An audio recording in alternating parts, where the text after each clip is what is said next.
आपल्या लाडक्या विठुरायाच्या अंगावर दिसणारा पोशाख आपण पाहतो, त्यामागेही इतिहास आहे। संत नामदेव महाराजांनी सावळ्या विठुरायाला पोशाख बनवून दिला होता। ही परंपरा पंढरपुरात आजही जपली जात आहे। पाहूया त्यावर एक विशेष वृत्त। संत नामदेव हे शिंपी समाजाचे विठ्ठलाचे निस्सीम भक्त। नामदेवांनी पांडुरंगाला पोशाख शिवून दिला। ती परंपरा आजही जपली जात आहे। पंढरपुरात विठुरायाला पोशाख बनवण्याचे काम निघते यांची आज चौथी पिढी काम करत आहे। पांडुरंगाच्या या पोशाखाला पूर्वी बाराकशी असे म्हणायचे, पुढे बाराबंदी अंगारका म्हणून आजही ओळखला जातो। देवाचे कपडे शिवण्याची कला वंश परंपरेने सुरू आहे।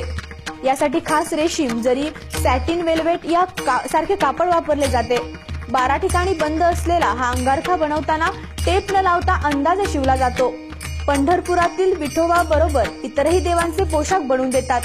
त्याचबरोबर देवाच्या डोक्यावर असलेली पगडी देखील बनवण्याचे ते काम करतात।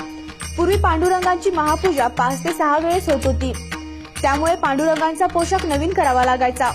मात्र सध्या महापूजा कमी झाली आहे, त्यामुळे त्यावर समाधान ते व्यक्त करत आहेत। गेले 5 पिढ्यापासून आम्ही देवाचे कपडे बनवितो। शिंप्याच्या कुडी जन्म माझा झाला, परी हेतू गुंतला सदाशिवी। दिवसा माझी शिवी, रात्री माझी शिवी, आरानुक नाही जीवा। सुई आणि सुतळी, कातरिकच दोरा, मांडीला पसारा सदाशिवी। नामा म्हणे शिवी, विठोबाची अंगी, म्हणून या जगी धन्य झालो। हे संत शिरोमणी नामदेव महाराजाचं अभंग आहे। त्याप्रमाणे आजपर्यंत आम्ही पांडुरंगाची सेवा करतो आलेलो आहे। सगळ्यात जास्त समाधान आम्हाला विठ्ठलाचे कपडे बनवण्यामध्ये समाधान वाटतो।